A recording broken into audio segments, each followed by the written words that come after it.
Assalamualaikum warahmatullahi wabarakatuh. Nama saya Khairul Naufal Yahya dari Universitas Gadjah Yana dengan NIM 201300440. Kali ini saya akan mempresentasikan materi tentang peluang dan wewenang vintage.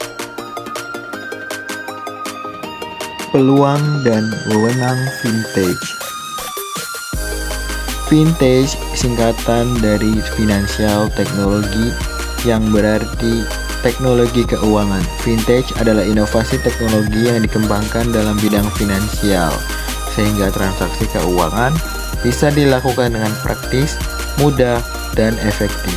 Vintage diartikan sebagai segmen di dunia startup yang membantu untuk memaksimalkan penggunaan teknologi untuk mempertajam, mengubah, dan mempercepat berbagai aspek pelayanan keuangan, sehingga mulai dari metode pembayaran, transfer dana, pinjaman, dan pengumpulan dana, sampai dengan pengelolaan aset bisa dilakukan secara cepat dan singkat berkat penggunaan teknologi modern tersebut.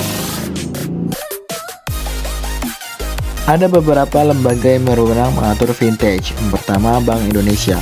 Bank Indonesia sebagai lembaga makroprudensial dalam menjaga ketertiban lalu lintas pembayaran terkait vintage mempunyai beberapa wewenang dalam beberapa aspek.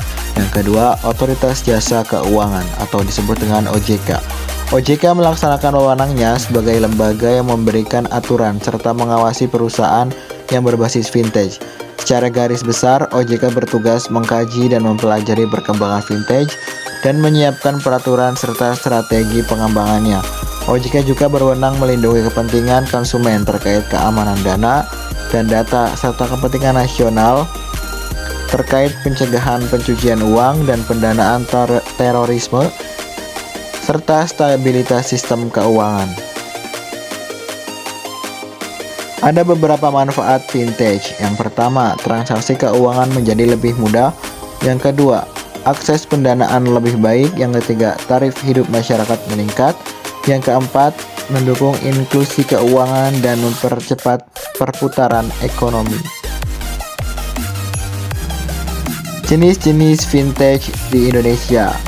Yang pertama, peer-to-peer lending. Yang kedua, crowdfunding. Yang ketiga, e-wallet. Yang keempat, microfinance. Yang kelima, payment gateway. Yang keenam, investasi. Dan yang ketujuh, bank digital.